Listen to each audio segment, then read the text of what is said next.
Okay, picture this. A basketball court. You've got one team. They look like pros, almost taller, faster, way more skilled. Yeah, the kind of team you expect to just dominate. Exactly. And the other team, well, they look like they maybe just learned the rules, undersized, inexperienced. Should be a total blowout, right? You'd think so. But somehow, the underdog team is winning. Yeah. It's not pretty, maybe it looks chaotic, but they are actually pulling it off. How is that even possible? Well, it's because they're not playing the game the way the Giants expect them to. They've sort of opted out of the usual fight. That's precisely what we're diving into today. We're looking at insights from a really fascinating article called How David Beats Goliath. The classic underdog story. Right, and we want to unpack the ideas, the surprising examples from this material to really get at this dynamic, how the weaker side can actually overcome the stronger. Not by being stronger, but by being fundamentally different. And this isn't just some academic exercise, right? We're digging into this for you, the listener. Absolutely. So you can maybe see these patterns playing out, or who knows, even use these ideas yourself. Okay, so where do we start? The original story. Let's do it. David and Goliath. Think about how that's usually pictured. Goliath comes out, decked out in armor, sword, shield, the whole 9 yards. A picture of conventional military power. He's expecting a standard duel, according to the rules of war back then. And David, he turns up with, what, a shepherd's staff and a slingshot. Yeah, it must have looked ridiculous to Goliath, maybe even insulting. He's ready for a sword fight, and David brings, basically a long-range projectile weapon. And the source we're looking at suggests this isn't just some fluke or miracle. It's actually highlighting a pattern. A pattern that a researcher named Ivan Arovin Toft studied pretty extensively. He looked at 200 years of wars between unequal powers. Lopsided conflicts, yeah. Where one side was clearly much weaker. And his first finding is kind of what you'd expect. When the underdog tried to fight the giant head-on, conventionally. Using the same kinds of tactics. Right. Playing by Goliath's rules. The giant won almost all the time. 71.5% of the time. Which makes sense. If you try to beat strength with less strength, you usually lose. But here's where it gets really interesting. Arovin Toft then looked at the times when the underdog didn't do that. When they chose unconventional tactics. Like guerrilla warfare, Yeah. insurgency, things like that. Exactly. Refusing to fight the big, pitched battles. And what happened then? The results just flipped completely. Yeah, the underdog's winning percentage shot up to 63.6%. It's almost the mirror image. So the core idea is huge. When the weaker side refuses to play by the stronger side's rules, they win far more often, even when all our assumptions about power say they shouldn't stand a chance. They're not stronger, they're just fighting smarter. Or maybe just differently. Let's make this concrete. The source gives a great historical example. T.E. Lawrence of Arabia. Right. During World War I, the Arab revolt against the Ottoman Empire. So you've got the Ottoman army holding Medina. It's a fortified city, seems like a key stronghold, but it's at the end of this very long, very vulnerable railway line. The Hejaz Railway, yeah. Conventional thinking says, attack the fortress, take Medina. But Lawrence looked at it differently. He realized holding Medina wasn't the Ottomans' strength. It was actually a weakness. It tied down thousands of their troops, made them static. Stuck in one place. Exactly. Their real vulnerability was that 1,000-mile railway line stretching back to Damascus. And the fighters Lawrence had. The Bedouin rebels, they weren't disciplined European soldiers. Some might have called them an untrained rabble. They had other strengths. Huge strengths, masters of the desert. Incredibly mobile, tough, brave. The source mentions this quote from Maurice de Saxe, something like, "The art of war is about legs, not arms." And the Bedouin had legs. They could move, endure, they knew the terrain intimately. So Lawrence didn't try to make them fight like European infantry. He used what they were good at. Forget the big assault on Medina. Relentless, small attacks on the railway. The source talks about the spring of 1917, blowing up tracks, cutting telegraph lines, hitting multiple places almost constantly. Not trying to hold territory, just causing chaos and disruption. Exactly. Bleeding the Ottomans along that supply line, which then set up his most audacious move, the attack on Aqaba. Right. Aqaba was a port city fortified against attack from the sea because that's where the British Navy was. That's where the Ottomans expected trouble. So attacking from the sea would have been the conventional approach. Lawrence, he decided to attack from the east. Which meant? A 600-mile march across the deep desert. Terrain considered basically impassable. Wow. Just imagining that trek. The heat, the conditions. Snakes, scorpions, brutal summer desert. It wasn't about having better weapons. It was about an almost unbelievable level of effort and choosing a path so difficult, so unconventional, that the enemy literally didn't guard it. They didn't think anyone could come that way. Precisely. And the result. When they burst out of the desert and hit Aqaba from behind, they basically rolled up the garrison. Killed or captured 1,200 Turks. And their own losses. 2 men. Just 2. It's an incredible example of trading sheer effort and an unexpected approach for what they lacked in conventional military power. Okay, so from desert warfare, let's shift gears completely. Yeah. Youth basketball. Right. The source introduces us to Vivek Ranadive. He's this successful software guy from Mumbai, knows a lot about real-time data processing. But not necessarily basketball, right? He volunteers to coach his daughter's middle school team. And he comes into it with basically 2 rules. First, he's never going to yell at the kids. Second, they're going to play a full-court press all the time. And as someone new to American basketball, he was apparently just baffled by the standard approach. Yeah, he saw a team score a basket and then just jog back to their own end, letting the other team bring the ball up uncontested over 3/4 of the court. He thought it was mindless, coming from sports like soccer where you defend the entire field. And his team. They were the definition of underdogs. Total Davids. Yeah, mostly girls who'd barely played before. Yeah. Not tall, not great shooters, not amazing dribblers. The source calls them little blonde girls from Silicon Valley. If they tried to play a normal half-court game against experienced teams, they'd get crushed. So just like Lawrence, Ranadive decided they wouldn't play the normal game. Their strategy was simple, but relentless. Full court press. Every possession, the entire game. And the source explains how this worked, how it exploited the rules. First, there's that 5-second rule to get the ball inbounds. Right. Normally, defenders stand behind the player they're guarding. Ranadive's team guarded in front, face-to-face, making it super hard to complete the pass. They even ignored the player throwing the ball in, right? Using that defender to double-team someone else. Exactly.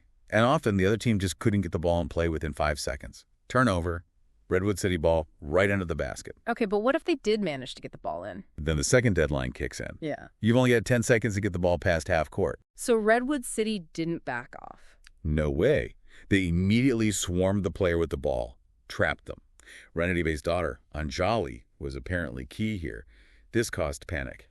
Forced turnovers, bad passes. Or the player would just get stuck, unable to advance, and the 10 seconds would run out. Another turnover. And the results were pretty crazy, weren't they? Yeah, they didn't need fancy plays or great outside shooting. They were getting steal after steal, leading to easy layups.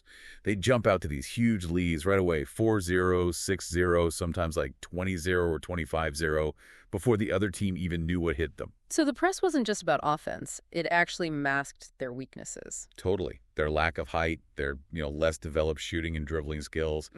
It didn't matter as much if the other team could barely get the ball over the half-court line. One of the coaches, Ramitra Craig, is quoted saying something like, they could hide our weaknesses because the defense created easy offense. It all came down to effort and attitude. They practiced like crazy, running constantly, more like a soccer team, apparently. Their team cheer says it all, right? 1, 2, 3, attitude. That was it. That was the philosophy. Relentless effort was the skill. And this wasn't just some fluke with one middle school team. The source points to another famous example, right? Fordham versus UMass in 1971. Oh, yeah, a legendary college game. UMass had Julius Erving, Dr. J. They were dominant. Fordham was, undersized, scrappy. The classic underdog setup again. And Fordham's coach, Digger Phelps. He decided they'd press UMass for 94 feet, the entire court, right from the start, nonstop pressure. And they won. Fordham won 87-79. Even with players fouling out trying to contain Dr. J, it was a huge upset. David beating Goliath using the press. So this leads to a really interesting puzzle that the source raises. If the press works, if you have the Redwood City girls dominating, if you have Fordham beating UMass, why isn't it used more often, especially by underdog teams? Well, the basketball establishment, the sort of sages of the game, often dismiss these wins as flukes. They'll say, well, a really skilled team can break the press. And Ranadive admitted his own team struggled if the other team pressed them back. Right. It's not a magic bullet. It doesn't guarantee victory. But going back to Arabian Toff's data, it seems like it's the underdog's best shot, a much better shot than trying to play conventionally. Yet, most underdogs still choose the conventional fight. It mirrors the military situation. Yeah, the source mentions General Giap in Vietnam, or even George Washington early on. They sometimes abandoned guerrilla tactics for conventional battles. And suffered big losses when they did, until they went back to the unconventional approach. So why? Why do underdogs keep picking the fight they're least likely to win? Why try to out-Goliath Goliath? Well, the source suggests maybe it's just easier, or at least it feels less chaotic, less messy. Easier to put your soldiers in neat uniforms and march them out than to, ride 600 miles through a burning desert. Or easier to jog back on defense and set up than to sprint full court constantly, flailing, swarming, creating what looks like ugly basketball. Conventional ways feel more controlled, maybe more dignified. Unconventional success often requires embracing that chaos, that sheer grinding effort. And there's a really key insight there, isn't there, about what we value. We tend to prize skill, natural ability, maybe size. Right. But the source argues that for the underdog, effort, relentless, committed effort, is actually the rarer and more powerful resource.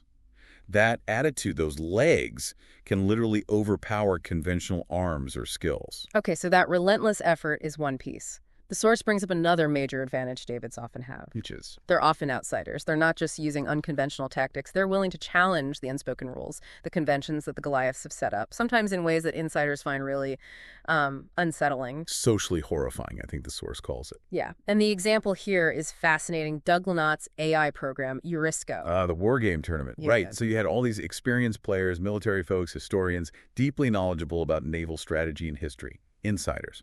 And then there's Eurisco, an AI.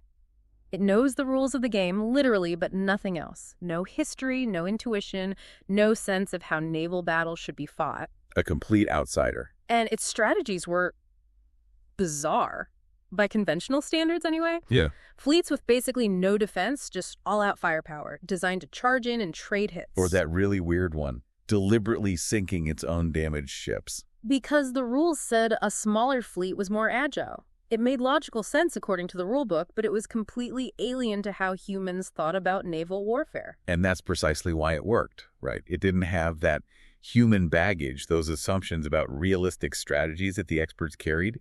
It just looked at the literal roles and found loopholes the insiders couldn't even imagine because they were bound by convention. And the reaction from the human players. First they laughed, then they got angry. Yeah. Complained to the judges, threatened to boycott the tournament. They weren't just mad it was winning. They were offended that it wasn't playing the game properly by the unwritten gentleman's rules. Which connects right back to the basketball press. Exactly. To someone steeped in conventional basketball, that relentless press looks wrong. It looks like chaos, broken plays, and flailing limbs. It doesn't look like real basketball. So you often need an outsider, someone like Rana DeVay, who didn't grow up with those conventions. Or maybe Rick Pitino, who saw the Fordham game as an underdog kid himself, to have the audacity to try it. And you see this with the historical figures, too. Washington initially wanted to be a proper British-style officer. He found guerrilla tactics sort of distasteful, dirty, and nasty. Lawrence wasn't a career soldier. He was an archaeologist. David was a shepherd, using a shepherd's tools, not a warrior's sword.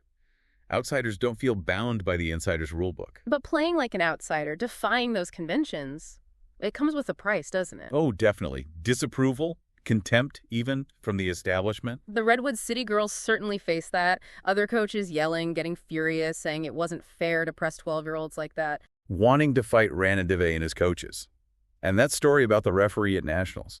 Yeah, calling fouls like 4-1 against Redwood City. It was like the establishment itself saying, what you're doing isn't legitimate, it's not basketball. And the source makes this broader point, referencing how Ivy League schools in the 1920s viewed Jewish immigrants who were succeeding. They saw them as insurgents, achieving success through sheer energy and ambition, immigrant rules, which wasn't seen as admirable but as disruptive and somehow unfair to the established order. So Goliath isn't just bigger and stronger. He often brings the power of social convention, the weight of how things are supposed to be done against David. He sets the rules, and the rules usually favor him. Okay, let's try and pull this all together then. What's the path for David? It seems to be about, first, accepting your conventional weakness. Don't try to match Goliath's strength for strength. Second, prioritize massive, relentless effort over conventional skill. Third, be unconventional. Embrace being an outsider and be willing to challenge the rules and norms set by the establishment. And fourth, understand that this path often invites disapproval. So you need the fortitude, the attitude to withstand that. It's not the easy path, it's often chaotic, but it's the path that gives David his best chance. So, thinking about this for you, the listener, consider a challenge in your life, something that feels like you're facing a Goliath.